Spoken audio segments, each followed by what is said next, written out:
प्रणाम दोस्तों। प्रस्तुत है मुंशी प्रेमचंद जी द्वारा रचित कहानी सद्गति। एक अनुरोध, कहानी पसंद आए तो चैनल को सब्सक्राइब करना ना भूलें। तो शुरू करते हैं यहाँ छोटी सी कहानी। दुखी चमार द्वार पर झाड़ू लगा रहा था और उसकी पत्नी जुरिया घर को गोबर से लीप रही थी। दोनों अपने अपने काम से फुर्सत पा चुके थे। तो चमारिन ने कहा, तो जाके पंडित बाबा से कहा हो ना, ऐसा न हो कि कहीं चले जाए। दुखी, हाँ जाता हूँ, लेकिन यह तो सोच बैठेंगे किस चीज़ पर। झुरिया, कहीं से खटिया न मिल जाएगी, ठकराने से मांग लाना। दुखी, तू तो कभी कभी ऐसी बात कह देती है कि देह जल जाती है। ठकराने वाले मुझे खटिया देंगे? आग तक तो घर से निकलती नहीं, खटिया देंगे? कह थाने में जाकर एक लोटा पानी मांगो तो न मिले, भला खटिया कौन देगा? हमारे उपले सेठे भूसा लकड़ी थोड़ी है कि जो चाहे उठा ले जाए। ले अपनी खटोली धोकर रख दे, गर्मी के तो दिन है, उनके आते आते सूख जाएगी। झुरिया, वो हमारी खटोली पर बैठेंगे नहीं, देखते नहीं कितने नेम धर्म से रहते हैं। दुखी ने जरा चिंतित होकर कहा, हाँ यह बात तो है, महुए के पत्ते तोड़कर एक पत्तल बना लूं तो ठीक हो जाए। पत्तल में बड़े बड़े आदमी खाते हैं, वहाँ पवित्र है। ला तो डंडा, पत्ते तोड़ लूं। झुरिया, पत्तल मैं बना लूंगी, तुम जाओ, लेकिन हाँ उन्हें सीधा भी तो देना होगा। अपनी थाली में रख दूं? दुखी, कहीं ऐसा गजब न करना, नहीं तो सीधा भी जाए और थाली भी फूटे।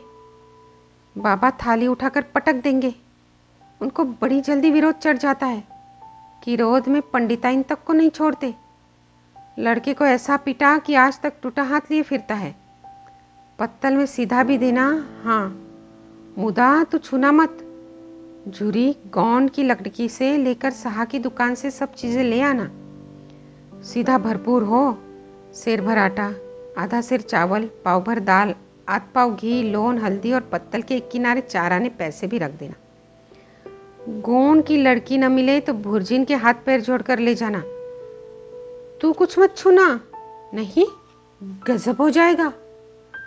इन बातों की ताकीद करके दुखी ने लकड़ी उठाई और घास का एक बड़ा सा गट्ठा लेकर पंडित जी से अर्ज करने चला। खाली हाथ बाबा जी की सेवा में कैसे जाता? नजराने के लिए उसके पास घास के सिवा और क्या था? उसे खाली हाथ देखकर बाबा तो उसे दूर से ही दुत्कारते। पंडित घासीराम ईश्वर के परम भक्त थे। नींद खुलते ईशोपासन में लग जाते। मुंह हाथ धोते 8 बजते, तब असली पूजा शुरू होती, जिसका पहला भाग भंग की तैयारी थी। इसके बाद आधे घंटे तक चंदन रगड़ते, फिर आईने के सामने एक तिनके से माथे पर तिलक लगाते। चंदन की 2 रेखाओं के बीच में लाल रोरी की बिंदी होती थी। फिर छाती पर बाहों पर चंदन पर गोल गोल मुद्रिकाएं बनाते। फिर ठाकुर जी की मूर्ति निकालकर उसे नहलाते, चंदन लगाते, फूल चढ़ाते, आरती करते, घंटी बजाते। 10 बजते बजते वह पूजन से उठते और भंग छानकर बाहर आते। तब तक 2-4 जजमान द्वार पर आ जाते। ईशोपासन का तत्काल फल मिल जाता। यही उनकी खेती थी। आज वह पूजन गृह से निकले तो देखा दुखी चमार घास का एक गट्ठा लिए बैठा है। दुखी उन्हें देखते ही उठ खड़ा हुआ और उन्हें साष्टांग दंडवत करके हाथ बांधकर खड़ा हो गया। यह तेजस्वी मूर्ति देखकर उसका हृदय श्रद्धा से परिपूर्ण हो गया। कितनी दिव्य मूर्ति थी। छोटा सा गोल मटोल आदमी, चिकना सिर, फूले गाल, ब्रह्म तेज से प्रदीप्त आंखें, रोरी और चंदन देवताओं की प्रतिभा प्रदान कर रही थी। दुखी को देखकर श्रीमुख से बोले, आज कैसे चला रे दुखिया? दुखी ने सिर झुकाकर कहा, बिटिया की सगाई कर रहा हूं महाराज, कुछ साइज सगुन विचारना है, कब मर्जी होगी? घासीराम, आज मुझे छुट्टी नहीं, हाँ सांझ तक आ जाऊंगा।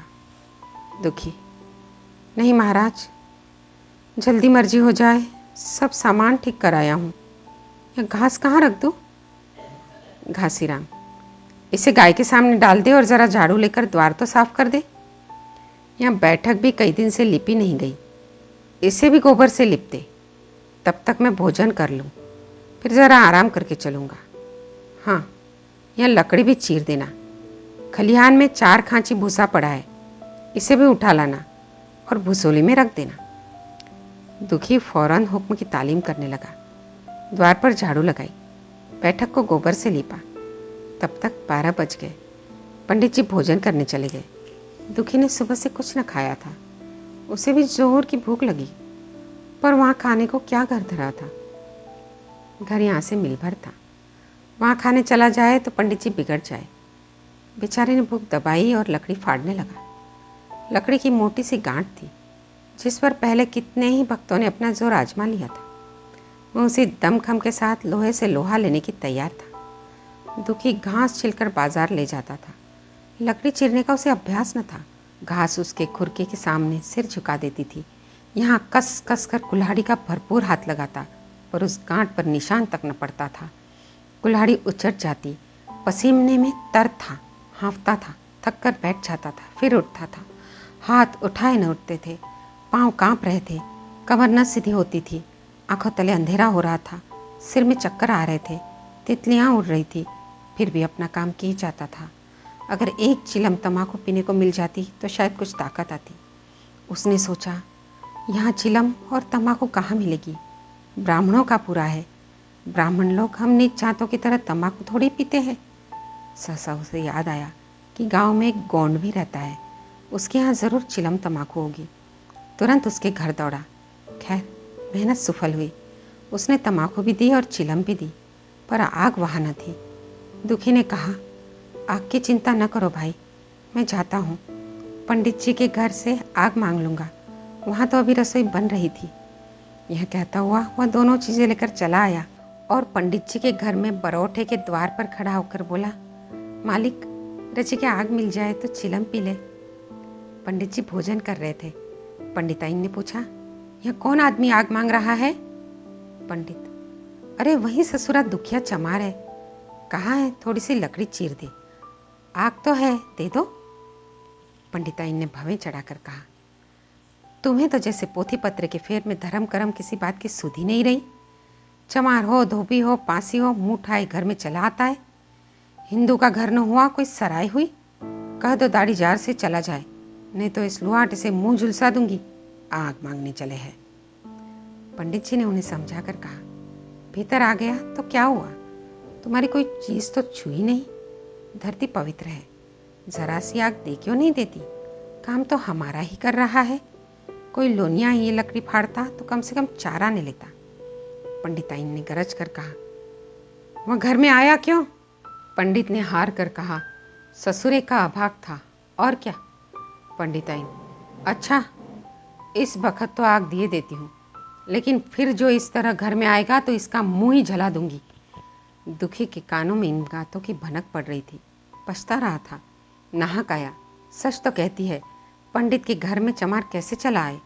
बड़े पवित्र होते हैं ये लोग, तभी तो संसार पूछता है, तभी तो इतना मान है। भर चमार थोड़ी ही है। इसी गांव में बूढ़ा हो गया, मगर मुझे इतनी अकल भी ना आई। इसलिए जब पंडिताइन आग लेकर निकली तो वह मानो स्वर्ग का वरदान पा गया। दोनों हाथ जोड़कर जमीन पर माथा टेकता हुआ बोला, पड़ाइन माता, मुझसे बड़ी भूल हुई कि घर में चला आया। चमार की अकल ही तो ठहरी। इतने मूर्ख न होते तो लात क्यों खाते? पंडिताइन चिमटे से पकड़कर आग लाई थी।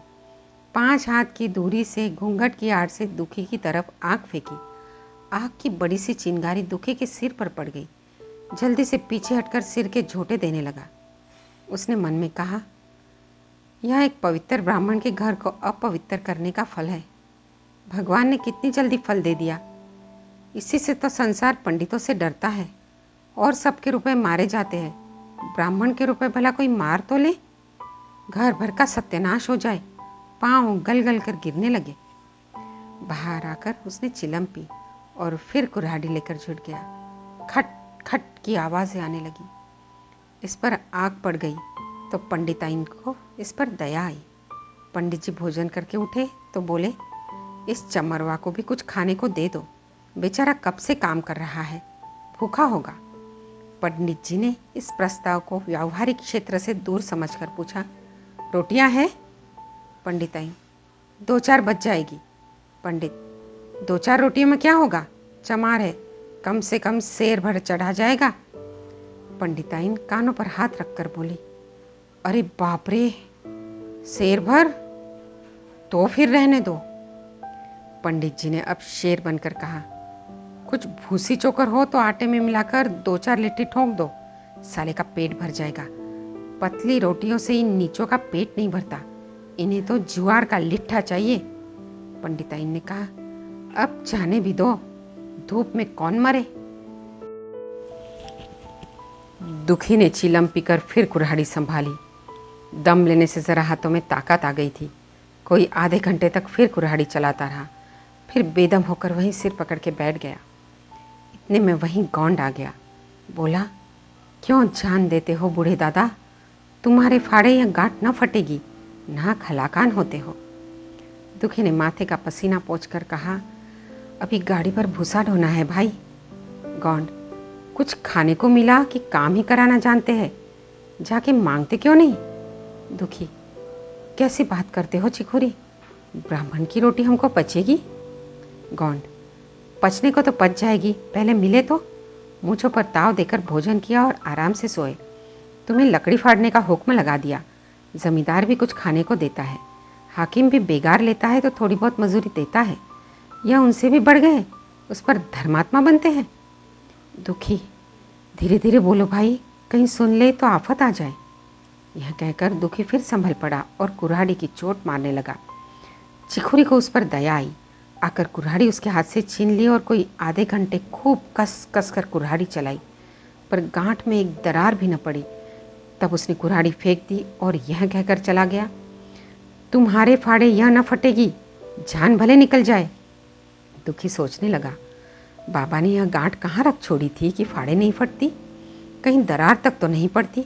मैं कब तक इसे चीरता रहूँगा।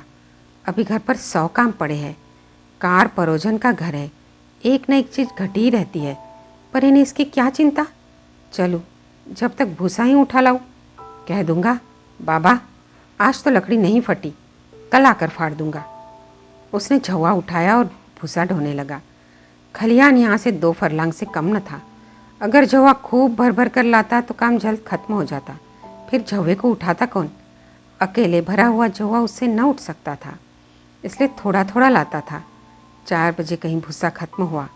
पंडित जी की नींद भी खुली, मुंह हाथ धोया, पान खाया और बाहर निकले। देखा तो दुखी झौवा सिर पर रखे सो रहा है। जोर से बोले, अरे दुखी, तू सो रहा है? लकड़ी तो अभी ज्यों की त्यों पड़ी हुई है, इतने देर तू करता क्या रहा? मुट्ठी भर भूसा ढोने में सांझ कर दी, उस पर सो रहा है। उठा ले कुल्हाड़ी और लकड़ी फाड़ डाल। तुझसे जरा सी लकड़ी नहीं फटती, फिर साइड भी वैसे ही निकलेगी, मुझे दोष मत देना। इसी से कहा है कि नीच के घर में खाने को हुआ और उसकी आंख बदली। दुखी ने फिर कुल्हाड़ी उठाई। जो बातें पहले सोच रखी थी वह सब भूल गई। पेट पीठ में धंसा जाता था। आज सवेरे से जलपान तक न किया था, अवकाश ही न मिला। उठना ही पहाड़ मालूम होता था। जी डूबा जाता था, पर दिल को समझा कर उठा। पंडित है, कहीं साइड ठीक न विचारे तो फिर सत्यानाश ही हो जाए। तभी तो संसार में इतना मान है। साई थी का तो सब खेल है, जिसे चाहे बिगाड़ दे। पंडित जी गांठ के पास खड़े हो गए और बढ़ावा देने लगे। हाँ, मार कसके, और मार, कसके मार, अबे जोर से मार। तेरे हाथ में तो जैसे दम ही नहीं है, लगा कसके। खड़ा सोचने क्या लगता है? हाँ, बस फटा ही चाहती है, दे इसे दरार में। दुखी अपने होश में न था। न जाने कौन सी गुप्त शक्ति उसके हाथों को चला रही थी। वह थकान, भूख, कमजोरी सब मानो भाग गई। उसे अपने बाहुबल पर स्वयं आश्चर्य हो रहा था। एक एक चोट वज्र की तरह पड़ती थी। आधे घंटे तक वह इसी उन्माद की दशा में हाथ चलाता रहा, यहाँ तक कि लकड़ी भी इससे फट गई और दुखी के हाथ से कुल्हाड़ी छूटकर गिर पड़ी।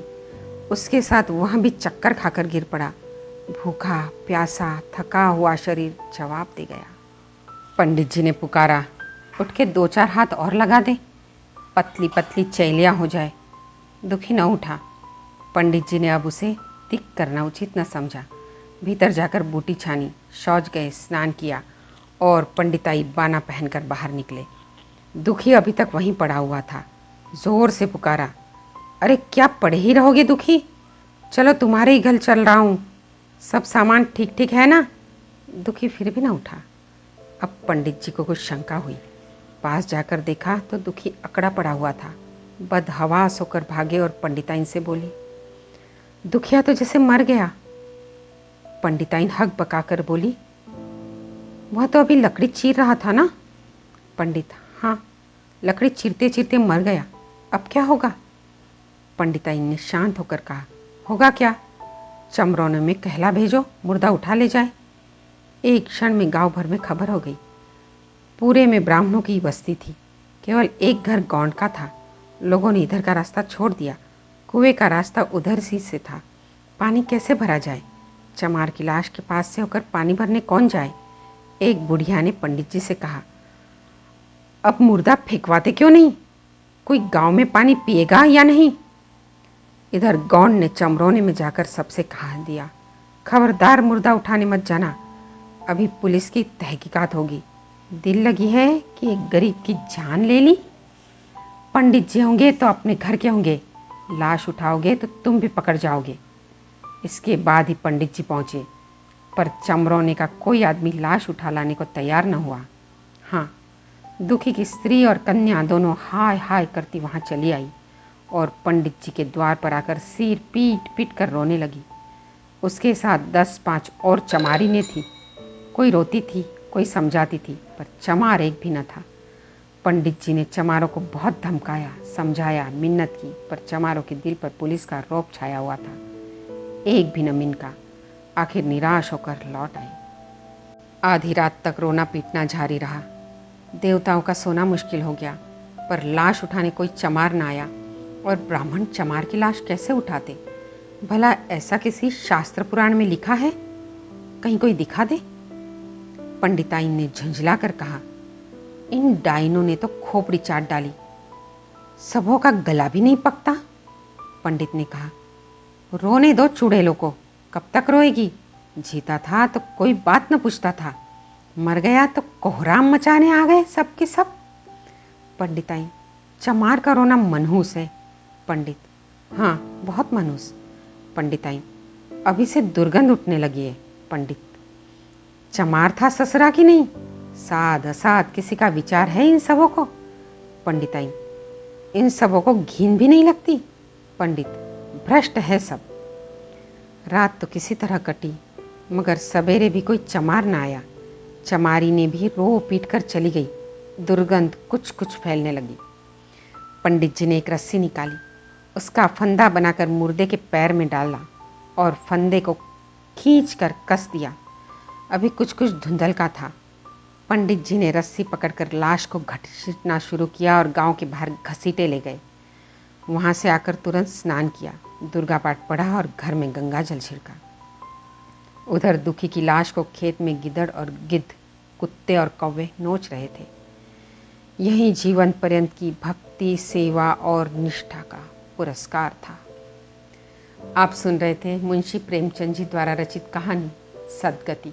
कहानी सुनने के लिए आपका धन्यवाद।